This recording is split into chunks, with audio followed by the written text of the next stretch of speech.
신약성경 에베소서 6장 12절을 이제 봉독합니다. 하나님의 말씀을 경청하십시오. 우리의 싸움은 인간을 적대자로 상대하는 것이 아니라 통치자들과 권세자들과 이 어두운 세계의 지배자들과 하늘에 있는 악한 영들을 상대로 하는 것입니다. 아멘.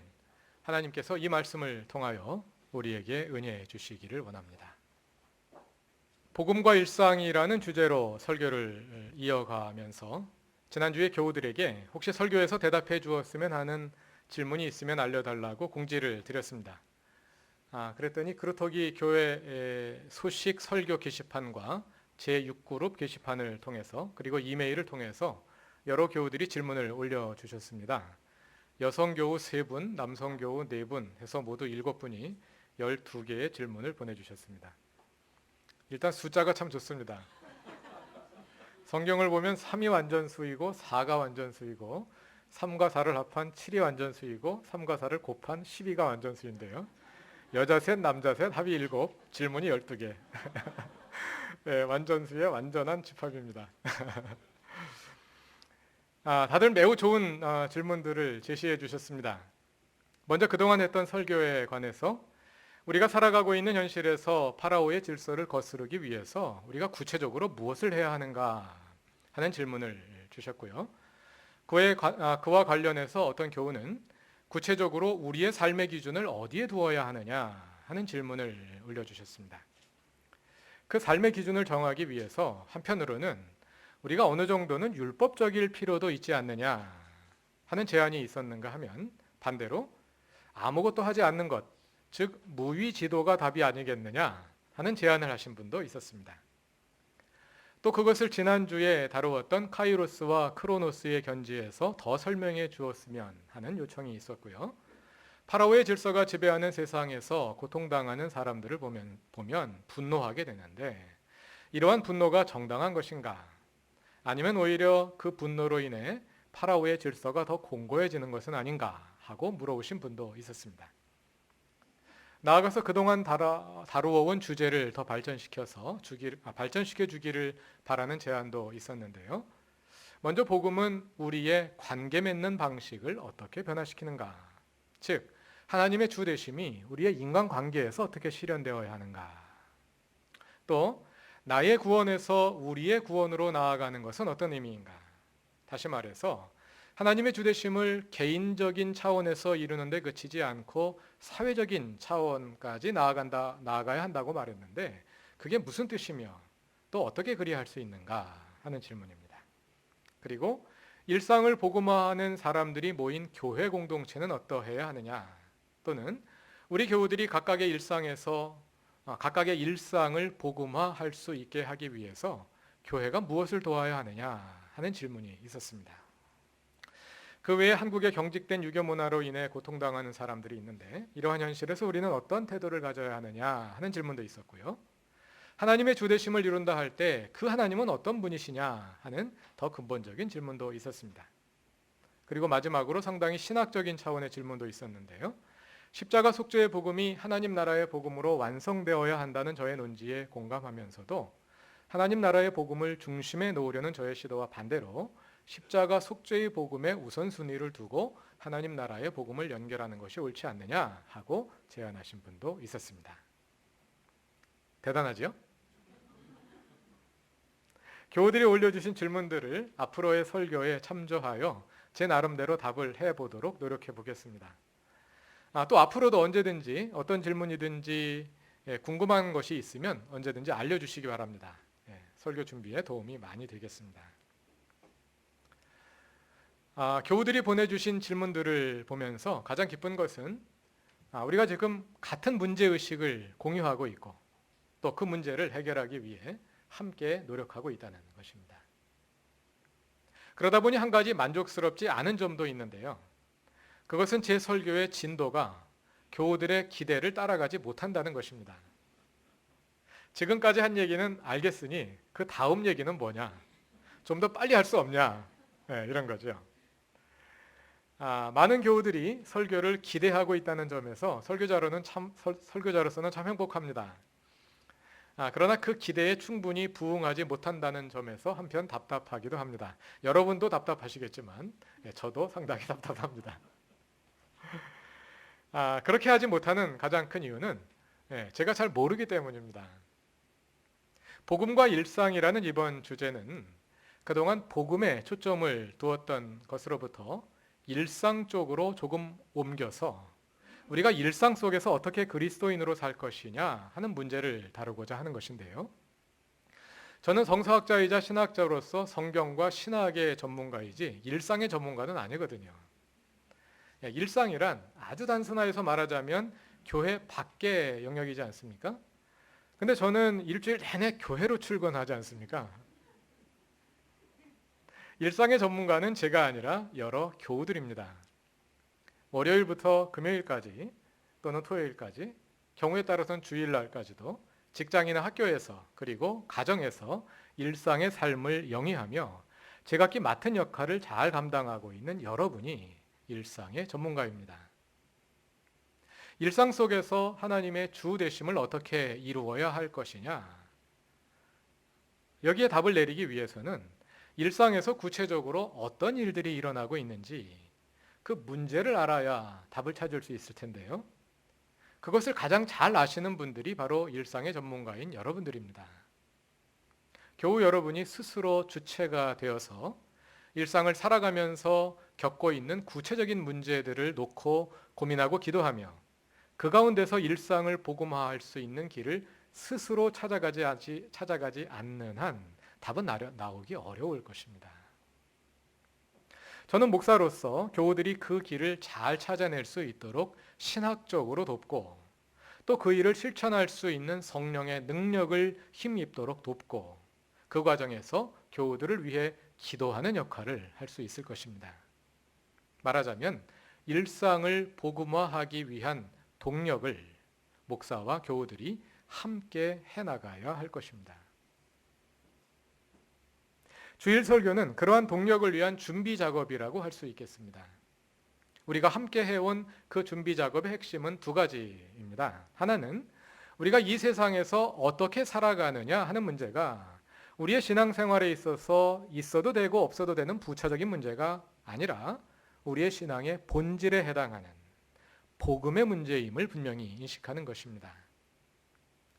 아마 이 점에 대해서는 그동안의 설교와 토론을 통해서 우리 교우들 사이에 상당한 동의가 형성되어 있다고 생각합니다. 그리고 앞으로의 설교와 토론을 통해서 그러한 인식이 더 심화될 것으로 기대합니다. 다른 하나는 이 세상을 신학적으로 분별하는 것입니다. 우리는 이 세상의 소금으로서의 역할을 잘 감당하기 위해서 성경을 잘 알 뿐 아니라 이 세상을 잘 알아야 합니다. 이것은 단지 세상 일의 전문가가 되는 것으로 그치지 않고 성경의 관점으로 세상을 세밀하게 분별해낼 줄 아는 안목을 키우는 것입니다. 지금까지 우리는 성경이 세상에 대해 뭐라고 말하는지 함께 찾아왔습니다. 이제부터는 겨우 여러분이 각자의 일상의 삶의 경험들을 신앙적인 관점으로 세밀하게 숙고하고 분별하여 그 현실 속에서 하나님의 주되심을 어떻게 이룰지 모색할 차례입니다. 그것은 혼자 하기는 어려운 일일 것입니다. 그리스도인들이 함께 머리를 모아야 합니다. 일상생활에서 대두되는 질문들을 교회에 가지고 와서 소그룹에 내어놓고 토론할 수도 있고 또 같은 직업을 비슷한 일들을 하고 있는 사람들끼리 모여서 함께 대화하며 답을 찾아갈 수 있을 것입니다. 저도 그 토론에 함께 참여할 수 있기를 바랍니다. 지난주 중에 여러 교우들이 하셨던 것처럼 그 질문을 게시판에 올려주시거나 또 개인적으로 알려주시면 설교에서도 다룰 수 있을 것이고 뿐만 아니라 우리 교우들 사이에 문제의식을 확산해서 함께 고민하고 함께 그 길을 찾아갈 수 있을 것입니다. 우리가 그동안 함께 확인한 것처럼 이 세상에 대한 분별의 핵심은 파라오의 질서입니다. 사실 파라오의 질서를 떠올릴수록 우리는 희망보다 절망에 빠지게 됩니다. 지난주에 보내주신 몇 분의 질문에서도 그러한 절망감을 읽을 수 있었습니다. 파라오의 질서는 우리 삶의 모든 영역에 그리고 우리 마음속까지 깊이 스며들어 있어서 파라오의 질서를 떠나 산다는 것이 과연 가능하기나 한 것인지 확신하기 어려운 것이 우리의 현실이기 때문입니다. 그 교우들이 질문한 것처럼 이렇게 공고한 파라오의 질서를 거슬러서 하나님의 주대심을 이루기 위해 우리는 무엇을 해야 하는 걸까요? 아니, 무엇을 할 수 있는 걸까요? 무엇을 하는 것보다 더 중요한 것은 절망을 희망으로 바꾸는 것입니다. 왜냐하면 절망에서 시작된 행동은 물에 빠진 사람이 지푸라기를 잡는 것과 같아 별 실효성이 없기 때문입니다. 그런 점에서 행동보다 더 중요한 것이 정확한 분석입니다. 손자병법에 지피지기면 백전불태라 하지 않았습니까? 백전불패가 아니라 백전불태랍니다. 위태롭다 이런 뜻이죠. 적을 알고 나를 알면 100번 싸워도 위태롭지 않다. 그러나 적을 알지 못하고 달려든다면 그 싸움에서 이기기를 기대하기 어려울 것입니다. 하물며 파라오의 질서와의 싸움이라면 그 어떤 싸움보다 더 지피지기해야 하지 않겠습니까? 얼핏 보면 난공불락으로 보이는 적과의 싸움일지라도 적을 정확히 분석하여 알고 또 아군의 전력을 충분히 파악하여 효율적으로 활용한다면 결코 불가능한 싸움이 아닌 것입니다. 무엇보다도 파라오의 질서와의 싸움은 적이 분명히 보이지 않습니다. 게다가 피하의 경계가 분명하지 않은 모호함 속에서 이루어지는 싸움입니다. 그렇기 때문에 더욱 정확히 식별해내는 분별이 전제되지 않으면 안 됩니다. 그래서 파라오의 질서에 대항하여 우리가 무엇을 할 것이냐를 묻기 전에 충분한 시간을 두고 파라오의 질서를 분명히 알고 그 정체를 규명하고 더 세밀하고 더 정확하게 분별하는 일이 선행되어야 합니다. 저는 이러한 분별이 그 어떤 실천보다 더 실천적이고 그 어떤 전략보다 더 상위의 전략이 되어야 한다고 생각합니다. 물론 지피지기 백전불태라는 말이 실천적 가치가 없는 탁상공론을 정당화하는 논리가 되어서는 안 될 것입니다. 그러나 우리가 복음을 논하고 파라오의 질서를 논하는 것은 결코 탁상공론이 아닙니다. 파라오의 질서가 공고하여 거스르기 어렵다고 말하기 전에 현실적으로 다시 한번 생각해 봅시다. 한국에서 파라오의 질서를 이끌어가는 사람들이 누굽니까?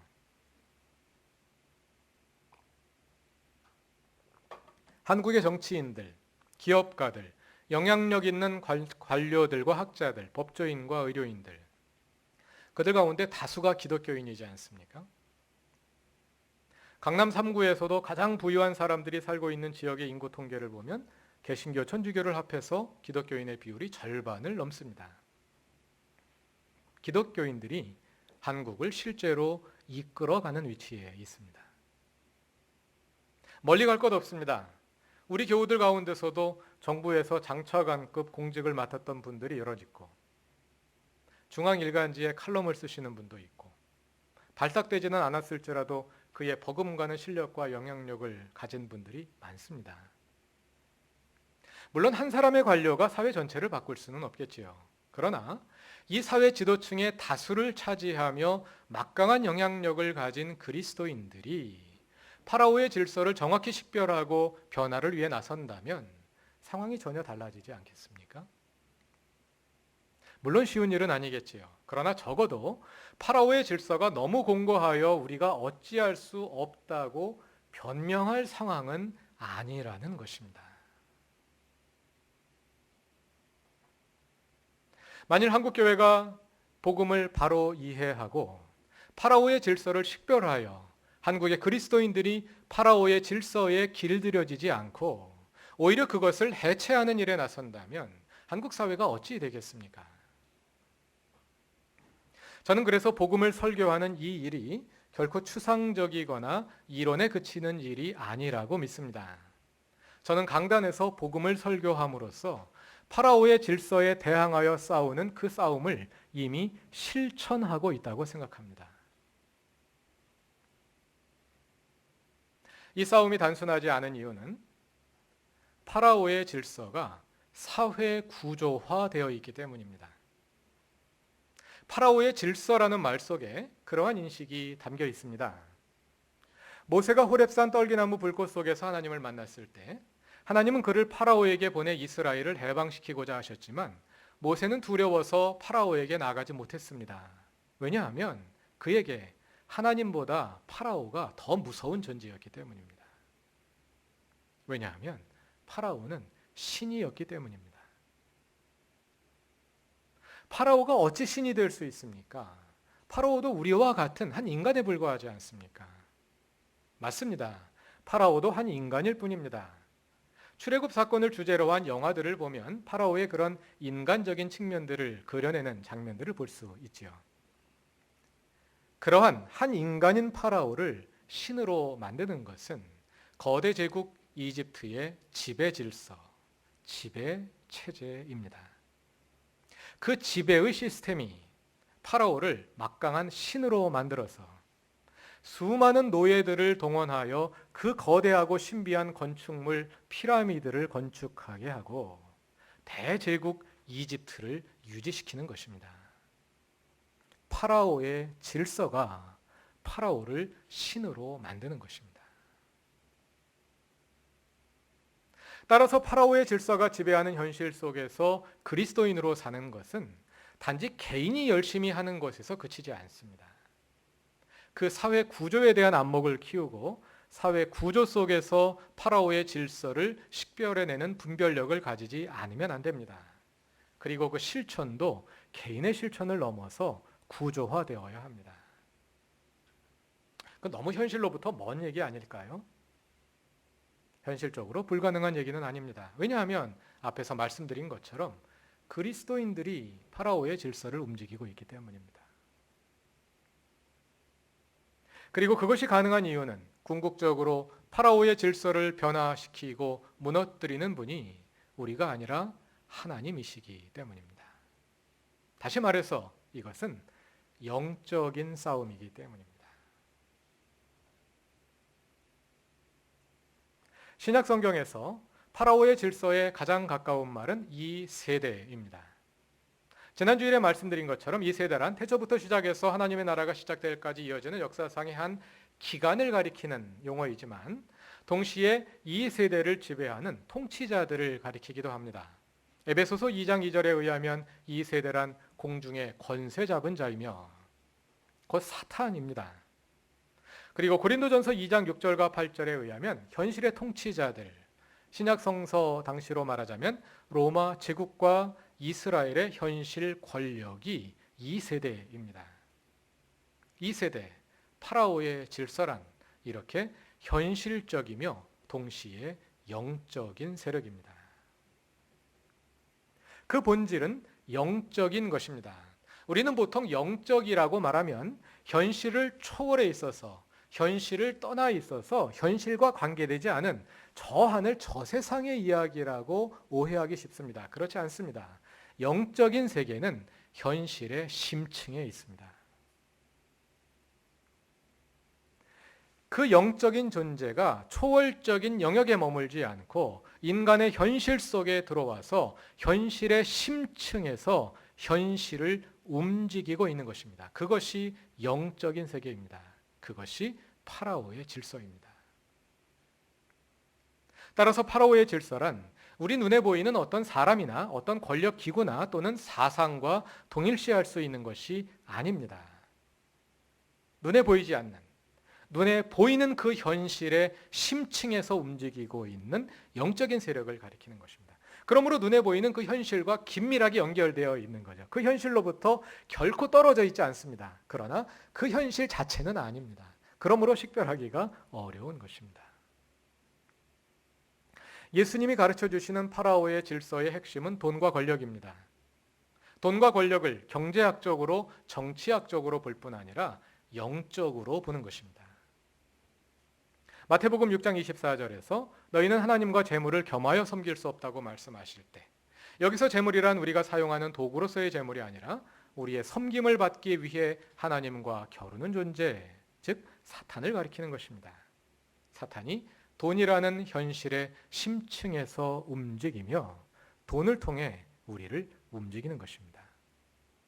따라서 파라오의 질서를 식별하는 한 방법은 돈이 우리 가운데 어떻게 영적인 세력이 되어 있는지, 돈이 어떻게 사람들을 지배하여 모든 가치를 뛰어넘는 최상의 가치로 스스로를 등극시키며 인간의 삶의 목표가 되고자 하는지, 그럼으로써 하나님의 자리를 대체하고자 하는지, 그것을 분별해내는 것입니다. 또 마태복음 4장에 나오는 광야 시험 기사 중 세 번째 시험 장면은 사람들이 권력을 얻기 위해 사탄에게 경배하고 있는 현실을 빗대어 보여줍니다. 사람들은 권력을 손에 넣기 위해 애쓰지만 권력을 손에 넣은 순간 권력이 그 사람을 지배해버리게 됩니다. 사탄이 권력이라는 현실의 심층에서 움직이며 권력을 통해 우리를 지배하는 것입니다. 권력은 국가라는 큰 규모로만 움직이지 않고 우리의 일상생활에 깊이 들어와서 우리의 모든 인간관계를 다 갑을관계로 만들어버립니다. 파라오의 질서를 식별하는 한 방법은 이 권력이 어떻게 영적인 세력이 되어서 우리의 영혼을 갉아먹는지를 세밀하게 분별해내는 것입니다. 돈과 권력에 대해서는 자주 말씀드렸기 때문에 오늘은 조금 다른 방향에서 접근해 보려 하는데요. 파라오의 질서가 무엇인지 아는 것도 중요하지만 무엇이 아닌지 아는 것도 중요합니다. 예를 들어 이념의 사례를 가지고 설명해 봅시다. 작년엔가 어느 방송의 시사 프로그램에 한 유명한 논객이 출연하여 이념 대결의 핵심은 진실과 거짓의 투쟁이라고 주장했다는 신문 기사를 본 적이 있습니다. 이념 대결의 핵심은 진실과 거짓의 투쟁이다. 과연 그럴까요? 이념은 진실과 거짓을 다루는 것이 아닙니다. 이념이란 그 이념을 주창하는 사람들이 나름대로 진실이라 여기는 것을 실현하기 위한 도구일 뿐입니다. 그러므로 이념 대결의 핵심은 도구와 방편의 문제이지 결코 진실과 거짓의 투쟁이 아닙니다. 이 땅에 존재하는 어떤 이념도 그 자체로 진실이라고 말할 수 없습니다. 또 이 땅에 존재하는 어떤 이념도 그 자체로 거짓이라고 말할 수 없습니다. 이 땅에 존재하는 모든 이념과 사상과 집단과 사람들은 진실과 거짓의 복합체일 뿐입니다. 좀 더 진실에 가까운 개인과 집단과 이념이 있을 수 있고 좀 더 거짓에 가까운 개인과 집단과 이념이 있을 수 있겠지요. 그러나 그 자체로서 진실을 대변하거나 그 자체로서 거짓을 대변할 수 있는 이념과 집단과 개인은 없습니다. 그것은 영적인 세계에서나 가능한 일입니다. 또 각각의 이념이 추구하는 진실이란 대개 진실의 한쪽 면을 강조하여 부각시킨 반쪽짜리 진실일 경우가 많습니다. 예를 들어 봅시다. 보수는 개인의 자유를 강조하고 진보는 사회의 평등을 강조합니다. 그래서 보수는 개인의 책임을 강조하고 진보는 사회적 책임을 강조합니다. 어떤 사람이 가난합니다. 왜 가난하냐? 보수는 개인이 노력하지 않았기 때문이라고 보는 경향이 강합니다. 진보는 사회 구조에 문제가 있어서 노력해도 부자가 될 수 없는 현실에 문제가 있다고 보는 경향이 강합니다. 그럼 개인의 자유가 중요할까요? 사회적 평등이 중요할까요? 개인의 책임이 더 중요할까요? 사회와 국가의 책임이 더 중요할까요? 양쪽 다 할 말이 있을 것입니다. 그러나 성경이 보여주는 것은 둘 다 중요하다는 것입니다. 그러나 이념은 둘 중 하나에 치중하여 그것을 중심으로 나머지를 해결하려는 것입니다. 그러므로 우리는 어떤 이념도 성서와 또는 기독교 신앙과 동일시할 수 없습니다. 또 앞에서 말씀드린 것처럼 이념은 도구와 방편일 뿐이고, 그래서 이념 대결은 편의성의 대결일 뿐이지 결코 진실과 거짓의 대결이 될 수 없습니다. 진실과 거짓은 가치의 영역이고 종교의 영역입니다.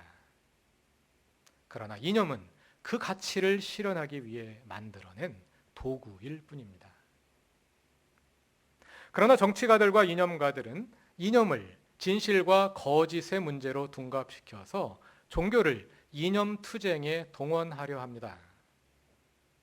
그래서 단지 방편이자 수단에 불과한 이념을 마치 선의 수호자인 것처럼 오해하게 만들고, 그것을 신앙으로 둔갑시켜서 신앙의 이름으로 어떤 이데올로기를 지지하게 하고 또 어떤 이데올로기를 악마화하여 비난하게 만듭니다.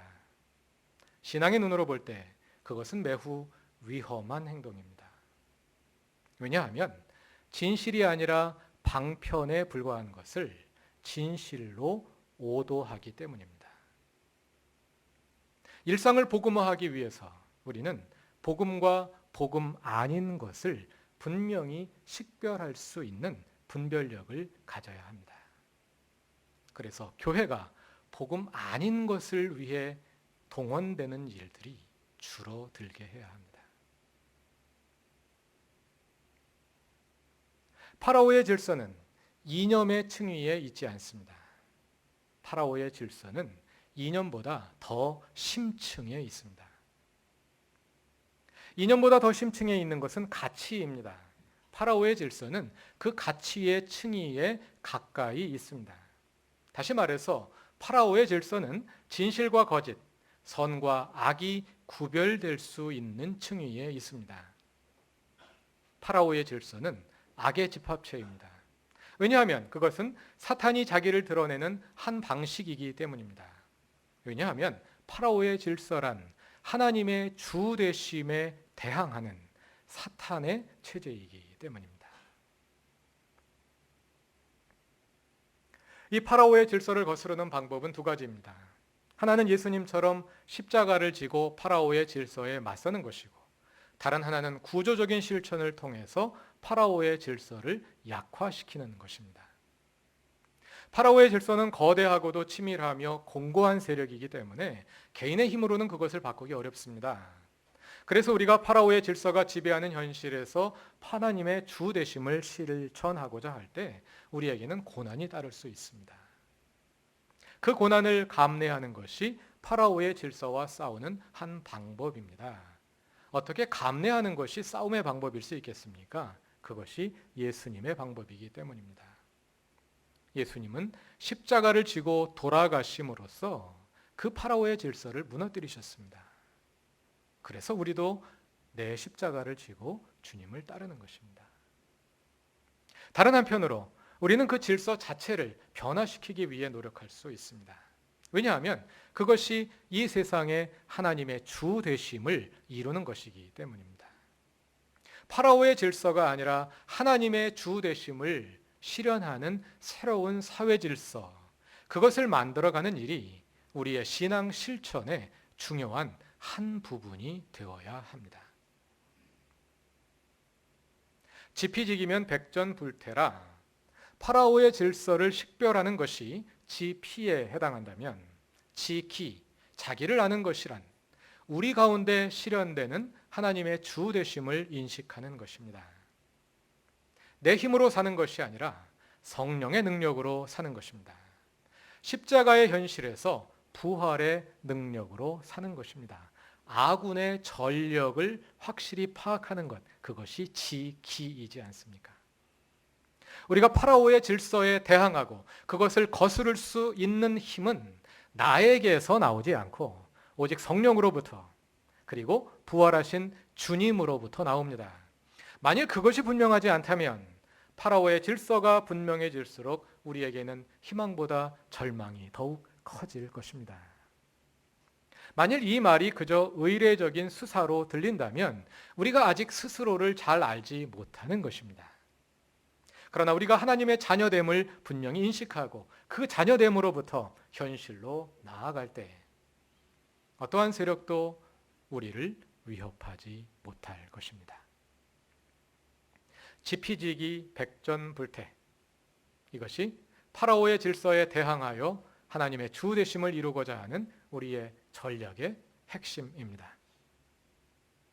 지피지기하여 평생의 그리고 일상의 영적 싸움에서 백전불태하는 그루터기 교회의 모든 교우들이 되시기를 바랍니다. 다 같이 기도드리겠습니다. 하나님, 주님을 알고 나를 알고 세상을 바로 알기 원합니다. 우리의 어두운 눈을 열어 주옵소서. 하나님의 뜻을 분별하고 또 파라오의 질서를 분별하여 오직 성령에 이끌려 살아가게 하옵소서. 우리는 지혜가 부족하고 진리에 대한 알미 깊지 못합니다. 지혜를 더하셔서 더 깊은 알무로 나아가게 하시고 그 알미 진정한 실천이 되게 하옵소서. 예수님의 이름으로 기도드립니다. 아멘.